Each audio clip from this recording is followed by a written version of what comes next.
Hey guys, welcome to the Prelims Focus News discussion of 8th August 2017. And guys, yesterday I have not discussed much of PIB news, so I'll cover those PIB news also. So let's start, guys. The first news is about Sambad. It is a global initiative on conflict avoidance and environmental consciousness, and this has been organized in Yangon, which is the biggest city in Myanmar, right? So under this, what happened was like our Prime Minister Shri Narendra Modi has given a video message to the world community and urged the world community to resolve the conflicts which is being occurring nowadays in society, like climate change, like peace and harmony issues, right? So like I have included this just to make you know that the in your means answer you can write points if they are asking for like the questions. Sometimes there are question which calls for the allegations, like with the western countries put on India, that India is very selfishly doing work for his own profit, right? So under those type of questions, you can incorporate these the example of the Samvad thing, right? So you can write that our prime minister is not only our government is not only concerned with the environmental issues of our own country that is being faced by us, but also the global community. Like the recent Sambad conference, our prime minister has given a video conference to the world and urged world for avoiding the conflict which are coming in the regions like climate change and peace and harmony. So this kind of answer you can write, right? Next is about a scheme, guys. It is this scheme is meant by Ministry of Textile. So let's see the name of the scheme. That is Hathkargha Samvardhan Sahayata scheme, right? So the government of India under this is assisting weavers who want to set up their looms, right? So under looms, what they do is they manufacture lungis, they manufacture saris and other clothing materials, right? So this will be like a boost for these weavers who want to who want to start their own business, because government is bearing 90% of that loom cost. So it is indeed a very good step considered. And this was only about this news, guys. Next is about measles rubella, because government has introduced it under the universal immunization program, and government has given a push for introduction of these the vaccine of this measles rubella, because the aim of government is to eliminate measles and control rubella by 2020. All right, and with India, other Southeast Asian region member countries are also pushing for the same, but will read to now here we'll read about India only. So let's see, guys. We'll also deal with the what is measles, what is rubella in the coming slides, but let's see here. The campaign aim is to build up immunity for both measles and rubella disease in the community, so as to knock out the disease. The government want to knock out the disease from India, right, in total. So that's why government is pushing very hard for the introduction of so that every children might get this measles rubella vaccine. And under this, government is not doing this work alone. Government is taking the help of multi stakeholders like Ministry of Health and Family Welfare, other ministries, professional bodies, and like Indian Association of Pediatrics, Indian Medical Association, civil society organization, and many other organizations. Now let's have a bit more focus about these measles and rubella, what these are. So measles is basically a viral infection that is serious to small children especially, and it is preventable by vaccine, yeah.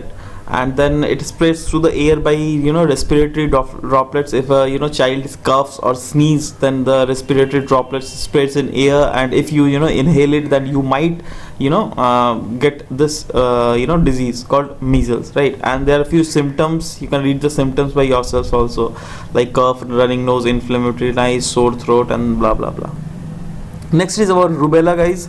It is also known as German measles and 3-day measles. Just remember these other names also, because if the question about rubella comes, then they might also ask that which of the following regarding German measles are correct, so you will be confused that I haven't read this German measles, what is this? All right, so just remember it. This disease is often mild, means you if you are suffering with rubella, then you might not know that you are actually suffering with rubella, because it's very mild, so it is a contagious disease. It spreads. All right, so it is a viral infection, and the criteria, how you can detect whether you have rubella or not, then in your body there will be very red rashes, right? And it spreads through saliva and mucus of the infected person, and coughing and sneezing is also one of the reason due to which it spreads from one person to other, right? Next is about China's RCEP push. Guys, you know that recently Hyderabad has, organized a conference in which China has constantly pushing for the, trade liberalization thing, right? So China is telling that tariff liberalization must be there so that China will be getting benefited. How? China's 92% of the traded product will come under the trade liberalization. Now China will be able to deal more easily with other countries, right? So that's why China is pushing for this, and it will also realize the China's other dream other aim, because China is associated with RCEP as well as Asia Pacific Economic Corporation, right? So we'll see that what is Asia Pacific Economic Corporation, but China is going to get the benefit from both these institutions, right? And this step of China's what the China is pushing now, so it is considered some sort of like a danger warning for India. Why? Because India is already affected by China's good imports, right? Because that trade deficit we have is very huge with China, guys. And if trade is liberalized further, then 92% of the Chinese product will get access to Indian market very easily, which might lead to the repercussions for India only. Like it might lead to job loss, then it might lead to downsizing or closures of the different operations that is being carried out in the Indian subcontinent, right? Indian territory, sorry, not subcontinent. All right. So this is indeed a serious matter which needs to be looked by the Indian government very cautiously. All right, guys.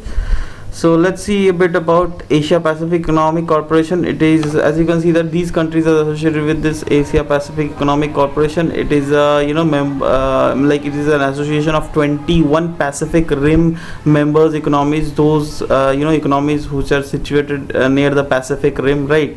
So those countries are associated with it. And remember, India is not associated. As you can see in this diagram, India is not associated in this regime, right? And it has been established in 1989 to promote free trade throughout the Asia Pacific region. And there are few other aims, like it will provide forum for discussion on a wide range of economic issues and to promote multilateral cooperation among market oriented economies of the regions. And also it will lead to stimulation of growth, stimulate flow of goods, services, capital and technology across these member countries. All right, so this was about Asia Pacific Economic Corporation. Next is about, guys, states called to stricter anti-racial law. See, guys, Home Ministry has proposed a law that under which there will be stricter anti-racial discrimination law. All right. So government want to amend few sections of IPC, like those sections are section 153A and section 509A. So under this, government will increase strict the anti-racial laws, and government under this government want the states to cooperate, because it is in concurrent list, which can only be come into force if states also allowed for if state allows for the same, right? But it is being observed that states are giving a lukewarm response, right, to the not all states. Few states are there like Uttar Pradesh, Manipur, Meghalaya, Mizoram, Andaman Nicobar, Dadar Nagar Haveli, then Lakshadweep. These are union territories and states. Few states and union territories there who want to cooperate with the center, but majority of them don't want to cooperate under this, right? So it is under again a blot considered in our federal structure. So let's see a bit about it. How did it came? Actually, there was a committee set up in 2014 that is called Bej Badua Committee, right? And it was in the wake up of racial attack on the persons of Northeast in southern India and northern India, like Delhi region, right? So in the wake of that, this committee has suggested that they should, the government must amend the provisions of IPC, right, so that these racially motivated crimes can be curbed. But states are not responding to the way that they must respond. Alright, so this was in news. Next is Karnataka approves cultural policy, and this policy has been come in the backdrop of state accepting a separate state flag for it, right? So let's see the very context of it. They just want to check on banning of books. See, it has been allegations that the government is not taking care of the Kannada art and architecture and the Kannada literature, right? And they are somewhere feeling uncomfortable that from the north Hindi language is dominating that region, right? So that's why they have brought this separate state flag also, and they just want to put a check on banning of books in Kannada literature, right? So under this, that's why they have brought this cultural policy. So let's see a few very provisions of what are the provisions of the cultural policy brought down by the Karnataka government. That is, it will set up a committee on the harmony to deal with communal tensions, whatever is being occurring in Karnataka region. They will take a measures to curb the tendency of banning Kannada books. I mean, if Kannada books will be banned, then against that measures will be taken by the committee, right? Then to select, there will be a selection of chairpersons on various academics and authorities, and those chairpersons will not be political, right? Politically they won't be appointed, they will be appointed independently, so that they will not bound to hear the decision of the political masters, right? They can take their own decisions to save this Kannada literature and architecture and Kannada language, whatever, right? So few more provisions are there, like there will be establishment of art galleries in every district. There will be separate Bayalata, Sugam Sangeet, then Nritya academics, then there will be priority to the local cinema culture. Alright, so this is all these all things they are doing for to save their cultural fabric what the Karnataka is having, right? So this was all about the news.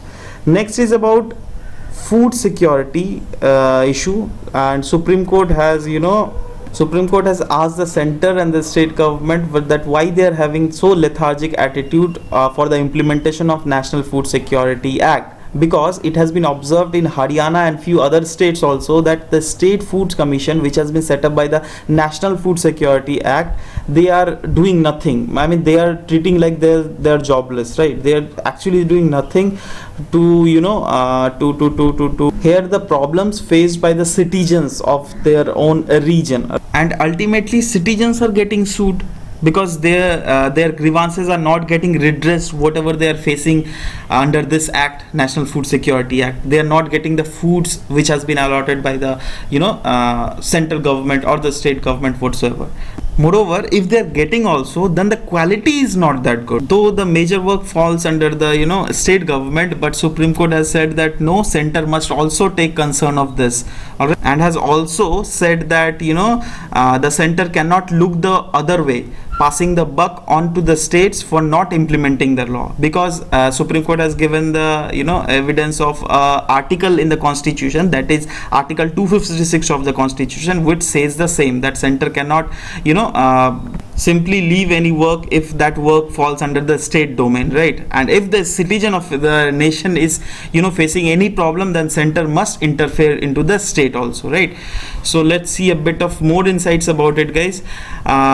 Supreme Court has said that it is time to start the meaningful dialogue between the center and state government to pave the way so that the people of that region could be saved. Their grievances can get redressed. All right, and Supreme Court has said that the drought affected areas are mainly they are mainly facing the problem because they are not getting the amenities whatever they should have required, right?